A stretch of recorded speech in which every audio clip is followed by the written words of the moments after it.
देखो बच्चों, हम लोगों ने लिमिट, कंटिन्यूटी और डिफरेंशियबिलिटी के जितने भी मैक्सिमम क्वेश्चन हो सकते थे, वैरायटीज ऑफ क्वेश्चन, वो सारे हम लोगों ने कर लिए, है ना। अब आप इन क्वेश्चंस की आप बार बार प्रैक्टिस करिए, और जब आप इन क्वेश्चन की प्रैक्टिस कर लेंगे, उसके बाद कोई भी नया क्वेश्चन अगर आपको दिखेगा तो आप उसे आसानी से निकाल लेंगे। इस बात के पूरे पूरे चांसेस हैं, है ना। तो हम लोगों ने लिमिट, कंटिन्यूटी और डिफरेंशियबिलिटी के सफिशिएंट क्वेश्चन कर लिए हैं। अब आप उन्हीं की बार बार प्रैक्टिस करिए, ठीक है। देखो, अब हम लोग मैक्सिमा और minima, that means application of derivative के कुछ टॉपिक्स की तरफ चलते हैं, जिसके बहुत सारे कॉन्सेप्ट हमने पहले पढ़ लिए थे, अगर आपको याद हो। देखो, जैसे local maxima, local minima graph से कैसे निकालते हैं, थ्योरी से कैसे निकालते हैं, ये मैंने आपको पहले बता दिया था। लिमिट, कंटिन्यूटी, डिफरेंशियबिलिटी की स्टार्टिंग में ही मैंने आपको एप्लीकेशन ऑफ डेरिवेटिव्स के बहुत सारे कॉन्सेप्ट सिखा दिए थे, है ना। जिसमें लोकल मैक्सिमा क्या होता है, लोकल मिनिमा क्या होता है, ग्राफ से कैसे निकालते हैं, थ्योरी से कैसे निकालते हैं, इंक्रीजिंग डिक्रीजिंग ग्राफ से कैसे निकालते हैं, पॉइंट ऑफ इन्फ्लेक्शन क्या होता है ना, स्टेशनरी पॉइंट्स क्या होते हैं, ये सब आप एक बार अपनी कॉपी से अच्छे से रिवाइज करिए। ये सारा मैंने आपको पढ़ाया हुआ है, ठीक है। अब देखो, इसके हम लोग क्वेश्चंस करते हैं, और क्वेश्चंस के बीच में अगर ज़रूरत पड़ेगी तो फिर मैं आपको कॉन्सेप्ट बता दूंगा, है ना। जो भी कॉन्सेप्ट चाहिए होंगे क्वेश्चंस के बीच में अगर आएंगे, तो वो कॉन्सेप्ट मैं आपको यहाँ पर दोबारा रिकॉल करा दूंगा एक बार। देखो, ध्यान दो। देखो, जैसे हमें ये क्वेश्चन करना है, F X equal to sine square X, x belongs to close interval 0 to 2 pi, हमसे कहा गया है पॉइंट्स ऑफ इन्फ्लेक्शन को निकालिए। देखो, ध्यान दो, आपको मैं याद कराऊं पॉइंट्स ऑफ इन्फ्लेक्शन क्या होता है। मैंने बताया था पॉइंट्स ऑफ इन्फ्लेक्शन का मतलब ऐसा पॉइंट जहां पर फंक्शन अपनी कॉन्केविटी को चेंज करता है। देखो, जैसे ये है ना, देखो जैसे यहाँ पर ये पॉइंट है ना, इसके पीछे जाएंगे, देखो कॉनकेव अप है, इसके आगे जाएंगे कॉनकेव डाउन है ना। तो फंक्शन अपनी कॉन्केविटी को अगर चेंज करता है तो ऐसे पॉइंट को हम लोग कहते हैं पॉइंट ऑफ इन्फ्लेक्शन, है ना। देखो, जैसे कॉनकेव अप में क्या होता है, कॉनकेव अप में डबल डिफरेंशिएशन पॉजिटिव होता है ना। और कॉनकेव डाउन में क्या होता है, देखो कॉनकेव डाउन में होता है डबल डिफरेंशिएशन नेगेटिव, है ना। तो पॉइंट ऑफ इन्फ्लेक्शन का मतलब जिस पॉइंट पर फंक्शन अपनी कॉन्केविटी को चेंज कर रहा है, ध्यान देना। देखो, जैसे ए के पीछे कॉन्केव अप है और ए के आगे देखो क्या है, बोलो कॉन्केव डाउन है ना। तो देखो, इस ए को बोलेंगे हम लोग पॉइंट ऑफ इन्फ्लेक्शन, क्योंकि देखो यहाँ पर फंक्शन अपनी कॉन्केविटी को चेंज कर रहा है, ध्यान दो, ठीक है। देखो, ध्यान दो, मैंने एक बात और बताई थी कि पॉइंट ऑफ इन्फ्लेक्शन का, है ना, डिफरेंस मैंने बताया था आपको, पॉइंट ऑफ इन्फ्लेक्शन पर D Y D X zero होने से कोई मतलब नहीं है। पॉइंट ऑफ इन्फ्लेक्शन पर D Y D X zero हो भी सकता है और नहीं भी हो सकता है। पॉइंट ऑफ इन्फ्लेक्शन की यही सबसे बड़ी कंडीशन है कि इस पर कॉन्केविटी को बदलना चाहिए। देखो, जैसे एक तरफ कॉन्केव अप है, एक तरफ कॉन्केव डाउन है, लेफ्ट साइड में अप है, राइट साइड में डाउन है, उल्टा भी हो सकता है। लेफ्ट साइड में कॉन्केविटी डाउन और राइट साइड में कॉन्केविटी अप भी हो सकता है ना। तो पॉइंट ऑफ इन्फ्लेक्शन पर मैंने बताया था पहले भी कि डिफरेंशिएशन का जीरो होना जरूरी नहीं होता। D by D X zero हो भी सकता है और नहीं भी हो सकता है। हाँ, डबल डेरिवेटिव साइन बदलना चाहिए, है ना। और मैंने बताया था कि डबल डेरिवेटिव जीरो होता है। जैसे पॉइंट ऑफ इन्फ्लेक्शन की बात करेंगे तो पॉइंट ऑफ इन्फ्लेक्शन पर डबल डेरिवेटिव जीरो होगा। उसके एक तरफ, जैसे यहाँ पर देखो डबल डेरिवेटिव पॉजिटिव है, आगे डबल डेरिवेटिव नेगेटिव, तो इस पॉइंट पर डबल डेरिवेटिव की वैल्यू जीरो हो जाएगी। और एक बात मैंने बताई थी कि ट्रिपल डेरिवेटिव नॉन जीरो होता है। ट्रिपल डेरिवेटिव की वैल्यू नॉन जीरो होती है पॉइंट ऑफ इन्फ्लेक्शन पर, है ना। लेकिन हाँ, एक बात ध्यान देना, ये तभी होगा जब उस पॉइंट पर डिफरेंशिएशन एग्जिस्ट करेगा। देखो, मैंने बताया था जैसे y बराबर x की पावर 1/3 का केस। देखो, y बराबर x की पावर 1/3 का मैंने बताया था ग्राफ ऐसे होता है। अब देखो, इसमें इस पॉइंट पर टेंजेंट एग्जिस्ट कर रहा है, तो इस पॉइंट पर हम पॉइंट ऑफ इन्फ्लेक्शन निकाल सकते हैं। मतलब ये पॉइंट ऑफ इन्फ्लेक्शन होगा क्योंकि इसके एक तरफ कॉनकेव डाउन है और एक तरफ क्या है, देखो कॉनकेव अप। तो इसका मतलब इस पॉइंट पर पॉइंट ऑफ इन्फ्लेक्शन होगा। जबकि इस पॉइंट पर D by D x infinite है, मतलब इस पॉइंट पर फंक्शन डिफरेंशिएबल नहीं है। तो अब देखो यहाँ पर डबल डेरिवेटिव से साइन बदलेगा, लेकिन डबल डेरिवेटिव एग्जिस्ट नहीं करेगा, क्योंकि जब सिंगल डेरिवेटिव ही एग्जिस्ट नहीं कर रहा है तो डबल डेरिवेटिव एग्जिस्ट कहाँ से करेगा। तो ऐसा तभी होगा जब फंक्शन उस पॉइंट पर डिफरेंशिएबल होगा। मतलब अगर फंक्शन डिफरेंशिएबल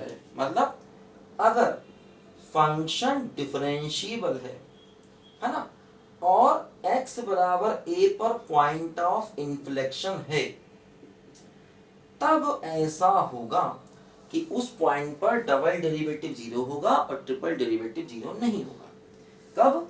जब उस पॉइंट पर फंक्शन डिफरेंशिएबल होगा। ध्यान देना, देखो क्या लिखा, if fx is differentiable at x equal to a and x equal to a is point of inflection। अगर x बराबर a पर फंक्शन डिफरेंशिएबल है और पॉइंट ऑफ इन्फ्लेक्शन है, तब ध्यान देना डबल डेरिवेटिव जीरो होगा और ट्रिपल डेरिवेटिव जीरो नहीं होगा। अगर फंक्शन डिफरेंशिएबल है, देखो जैसे ये वाला केस मैंने बताया था, इसमें x बराबर जीरो पर देखो टेंजेंट वर्टिकल है, तो टेंजेंट वर्टिकल का मतलब D by D X exist नहीं करेगा, लेकिन फिर भी हमें पॉइंट ऑफ इन्फ्लेक्शन मिलेगा। मैंने बताया था पॉइंट ऑफ इन्फ्लेक्शन की कंडीशन ये होती है कि उस पॉइंट पर टेंजेंट को एग्जिस्ट करना चाहिए, है ना। पॉइंट ऑफ इन्फ्लेक्शन की देखो कंडीशन ये होती है कि उस पॉइंट पर टेंजेंट एग्जिस्ट करना चाहिए, है ना, उस पॉइंट पर टेंजेंट एग्जिस्ट करना चाहिए।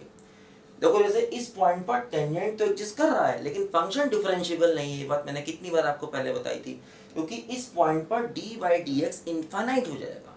तो इस पॉइंट पर टेंजेंट है लेकिन फंक्शन डिफरेंशिएबल नहीं है, और टेंजेंट है और फंक्शन कॉन्केविटी बदल रहा है, इसलिए हम कहेंगे ये x बराबर जीरो पॉइंट ऑफ इन्फ्लेक्शन भी है। ध्यान दो, पॉइंट ऑफ इन्फ्लेक्शन। ठीक, तो पॉइंट ऑफ इन्फ्लेक्शन की सबसे बड़ी कंडीशन ये है कि कॉन्केविटी बदलना चाहिए। D by D X exist कर भी सकता, देखो जैसे यहाँ पर D by D X exist कर रहा है और यहाँ पर D by D X exist नहीं कर रहा, है ना। लेकिन अगर D by D X exist भी करे, तब भी डी बाई डी एक्स का जीरो होना कोई जरूरी नहीं है। हाँ, D by D X zero हो भी सकता है और नहीं भी हो सकता। तो पॉइंट ऑफ इन्फ्लेक्शन पर देखो दो बातें हैं, है ना। पॉइंट ऑफ इन्फ्लेक्शन उस पॉइंट पर मिलता है जहां पर टेंजेंट एग्जिस्ट करता है ना।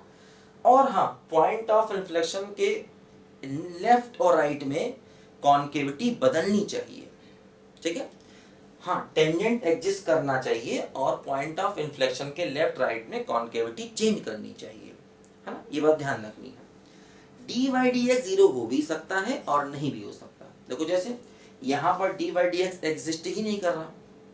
अब यहाँ पर देखो जैसे D by D X exist करेगा, लेकिन फिर भी D by D X zero नहीं है, क्योंकि देखो अगर D by D X zero होता तो टेंजेंट एक्स एक्सिस के पैरेलल होता, जबकि यहाँ पर देखो टेंजेंट एक्स एक्सिस के पैरेलल नहीं है ना। देखो ये इसका टेंजेंट ड्रॉ करेंगे तो इस पॉइंट पर D by D X zero नहीं है, लेकिन कॉन्केविटी चेंज हो रही है।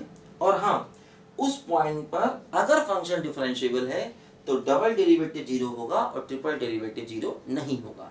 इन बातों को अच्छे से दिमाग में बैठा लीजिए, ये मैंने पहले भी आपको बताई हुई हैं बातें सारी, ठीक है भाई, ध्यान देना है, ठीक है। देखो अब जैसे इस क्वेश्चन को करना है, साइन स्क्वायर एक्स में हमें पॉइंट्स ऑफ इन्फ्लेक्शन चाहिए। एक्स कहां से कहां तक है, देखो जीरो से लेकर के 2 पाई तक क्लोज इंटरवल में, है ना। एक्स जीरो से लेकर 2 पाई तक है क्लोज इंटरवल में, पॉइंट्स ऑफ इन्फ्लेक्शन चाहिए।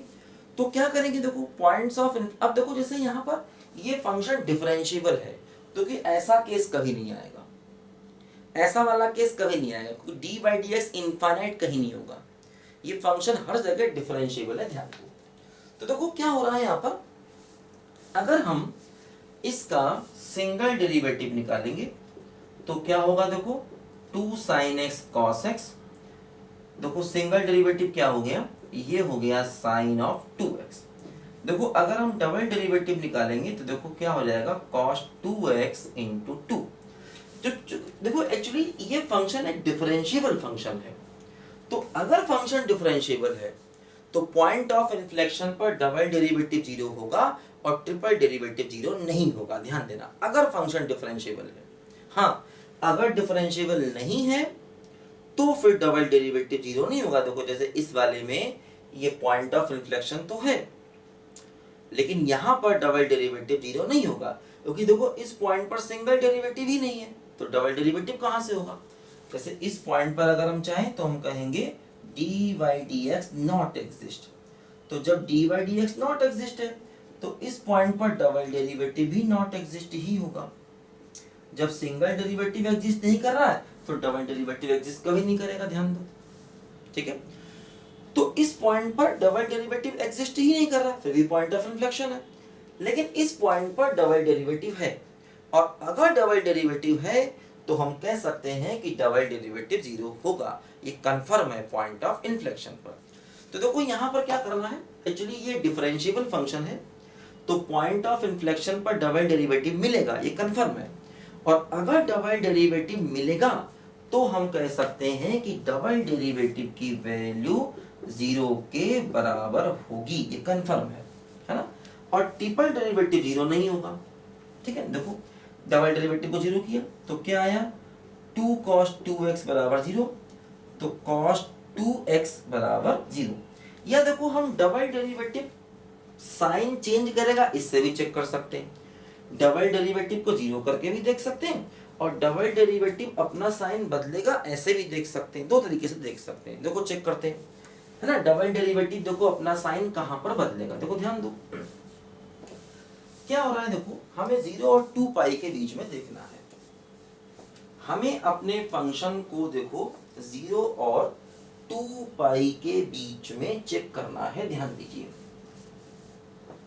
देखो हमें अपने फंक्शन को 0 और 2 पाई के बीच में चेक करना है, देखो ये हमारा डबल डेरिवेटिव है, ठीक। देखो ध्यान दो, इसका ग्राफ बनाते हैं, 2 cos 2x का ग्राफ प्लॉट करते हैं, ठीक है। देखो कैसे प्लॉट करेंगे, cos 2x का ग्राफ बना लें, क्योंकि देखो अगर cos 2x अपने आप की साइन को बदलेगा तो 2 cos 2x भी बदलेगा, तो 2 cos 2x को बनाने की जरूरत नहीं है, हम cos 2x को बनाकर ही अपना काम चला सकते हैं, ध्यान दो, ठीक है। cos 2x से ही हम अपना काम चला सकते हैं। तो cos 2x का ग्राफ कैसे बनेगा, देखो इसका पीरियड क्या होगा, पाई। देखो ग्राफ बनाया जाए cos 2x का, देखो इस फंक्शन का पीरियड पाई होगा, ध्यान दीजिए, ऐसे करके देखो ये ग्राफ बनेगा, देखो ये 0 हो गया और देखो ये पाई हो गया, है ना। हमें 2 पाई तक जाना है, देखो 2 पाई तक, एक बार ग्राफ को और रिपीट करना पड़ेगा, देखो ऐसे 2 पाई तक जाना है, देखो ये 0 हो गया, ये पाई हो गया, और देखो ये 2 पाई हो गया। देखो ध्यान दो, ये वाला पॉइंट हो जाएगा क्या, π/2, ठीक, ये हो जाएगा π/4, और देखो ये हो जाएगा 3π/4, ठीक है। फिर देखो इन दोनों का मिड पॉइंट, जैसे देखो 0 और पाई का मिड पॉइंट π/2 था, तो वो इन दोनों का मिड पॉइंट क्या हो जाएगा, बोलो 3π/2 हो जाएगा, ध्यान दीजिए। पाई और 2 पाई का मिड पॉइंट क्या, 3π/2। अब इन दोनों का मिड पॉइंट निकालो, तो 3π/2 प्लस π/2, तो क्या बचेगा, देखो यहाँ से 5π/4, देखो ये पॉइंट क्या हो गया, 5π/4 हो गया, है ना। इन दोनों को सम करके 2 से डिवाइड कर दो, ठीक। इसी प्रकार इन दोनों का मिड पॉइंट निकालो, 3π/2 प्लस 2π/2, तो क्या हुआ, देखो 4 3 7π/4, देखो ये मिला क्या, 7π/4। देखो क्या हो रहा है, cos 2x अपना साइन कहां कहां बदल रहा, देखो इस पर बदल रहा, क्योंकि इसके पीछे cos 2x पॉजिटिव है, इसके आगे cos 2x नेगेटिव है। फिर देखो इस पॉइंट पर बदल रहा, इसके पीछे cos 2x नेगेटिव है, इसके आगे cos 2x पॉजिटिव है। फिर देखो यहाँ पर साइन बदला, इसके पीछे cos 2x पॉजिटिव है, इसके आगे cos 2x नेगेटिव है। फिर देखो यहाँ पर साइन बदला, इसके आगे cos 2x पॉजिटिव है, इसके पीछे cos 2x नेगेटिव है। तो देखो ये π/4, 3π/4, 5π/4 और 7π/4, देखो ये 4 हमारे पॉइंट्स ऑफ इन्फ्लेक्शन आ गए, ध्यान दो, है ना। ये 4 आ गए, क्या बोलो, पॉइंट्स ऑफ इन्फ्लेक्शन, क्योंकि इन पॉइंट्स पर डबल डिफरेंशिएशन मतलब cos 2x अपना साइन बदल देगा, क्योंकि इसके एक तरफ cos 2x निगेटिव है, एक तरफ cos 2x पॉजिटिव। देखो जैसे ये पॉइंट है ना, इसके पीछे जाएंगे तो cos 2x पॉजिटिव है, मतलब डबल डिफरेंशिएशन पॉजिटिव। इसके आगे जाओगे तो cos 2x निगेटिव है, मतलब डबल डिफरेंशिएशन नेगेटिव। इस पॉइंट पर देखो, इसके पीछे cos 2x निगेटिव है, मतलब डबल डिफरेंशिएशन नेगेटिव। इसके आगे cos 2x पॉजिटिव है, मतलब डबल डिफरेंशिएशन पॉजिटिव। तो यही पॉइंट्स ऑफ इन्फ्लेक्शन हो गए। अगर हम डबल डेरिवेटिव को जीरो करके देखते तब भी यही पॉइंट्स आते, क्योंकि देखो इन्हीं पॉइंट्स पर ये ग्राफ एक्स एक्सिस को काट रहा है, मतलब इन्हीं पॉइंट्स पर डबल डेरिवेटिव जीरो भी है ना। और जैसे मान लो अगर हम ट्रिपल डेरिवेटिव निकालें तो क्या हो जाएगा, देखो ये हो जाएगा -4 sin 2x। तो देखो इन पॉइंट्स पर डबल डेरिवेटिव जीरो होगा और ट्रिपल डेरिवेटिव जीरो नहीं होगा। देखो जैसे π/4 रखो तो ये जीरो नहीं होगा, 3π/4 रखो देखो ये भी जीरो नहीं होगा, 5π/4 रखो देखो ये जीरो नहीं होगा। तो ऐसे भी कर सकते हैं, या तो हम ये देख लें कि cos 2x कहाँ कहाँ साइन बदल रहा है, तब भी हमको मिल जाएगा पॉइंट ऑफ इन्फ्लेक्शन। या ऐसे देख लें कि डबल डेरिवेटिव जीरो है और ट्रिपल डेरिवेटिव जीरो नहीं है, वो भी देखो यही वाले पॉइंट्स हैं। देखो इन पॉइंट्स पर cos 2x जीरो, मतलब डबल डेरिवेटिव जीरो, इस पर भी डबल डेरिवेटिव जीरो, इस पर भी डबल डेरिवेटिव जीरो और इस पर भी डबल डेरिवेटिव जीरो, और इन्हीं पॉइंट्स पर ट्रिपल डेरिवेटिव जीरो नहीं होगा। देखो ये वो पॉइंट्स हैं जहां पर डबल डेरिवेटिव जीरो होगा और ट्रिपल डेरिवेटिव जीरो नहीं होगा, इसलिए क्या होगा बोलो, ये पॉइंट्स ऑफ इन्फ्लेक्शन।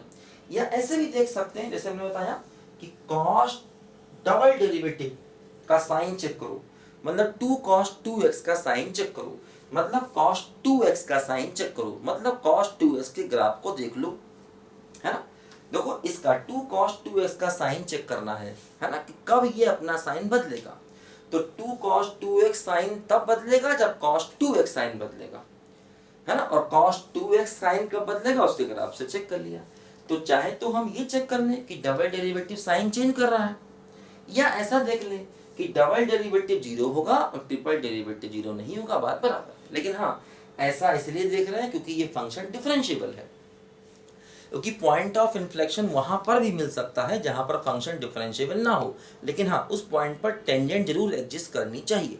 फिर बता दूं, पॉइंट ऑफ इन्फ्लेक्शन पर डिफरेंशिएशन का जीरो होना जरूरी नहीं होता, डिफरेंशिएशन जीरो हो भी सकता है और नहीं भी हो सकता है। ये तुमको मैंने मैक्सिमा मिनिमा की थ्योरी में कौन से बताया था, मैंने बताया था कि मैक्सिमा मिनिमा का थ्योरेटिकल मेथड होता है कि सबसे पहले dy/dx को जीरो करते हैं, dy/dx को जीरो करने के बाद हम चेक करते हैं कि भाई x की क्या क्या वैल्यू आई, तो उसमें से फिर डबल डेरिवेटिव को चेक करते हैं, जब डबल डेरिवेटिव जीरो होता तो ट्रिपल पे जाते हैं। फिर मैंने बताया था जब ट्रिपल डेरिवेटिव नॉन जीरो होता है तो ऐसे पॉइंट को पॉइंट ऑफ इन्फ्लेक्शन बोलते हैं। तो यहाँ से वो पॉइंट निकलते हैं जो dy/dx को जीरो करके आए हैं, वो अलग बात है, लेकिन इसका मतलब ये नहीं है कि पॉइंट ऑफ इन्फ्लेक्शन पर dy/dx जीरो होगा ही, dy/dx जीरो हो भी सकता है और नहीं भी हो सकता है। इस बात को समझ लीजिए, ये बात मैंने पहले भी आपको अच्छे से बताई थी, एक बार फिर मैंने आपको रिकॉल करा दी। लिखो बच्चों ध्यान से।